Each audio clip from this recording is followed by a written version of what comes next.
Hello guys, good morning. Narito na naman tayo.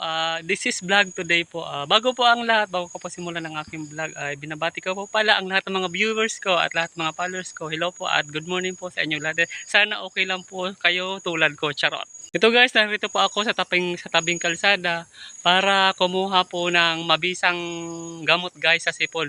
Yun guys, nakita nyo sa likod, yun po yung kukunin natin na may bulaklak na kulay bula. Ang tawag po dyan guys ay matangkuwa or sursuro sa Bicol. Ay wako lang guys sa Tagalog. Kasi yung panganay ko guys may sipon na tubo. Yan po yung kukunin kong gamot kasi guys maliit pa lang kami ng mga kapatid ko, bata pa lang ako. Yun yung ginagamot sa akin guys ng aking nanay.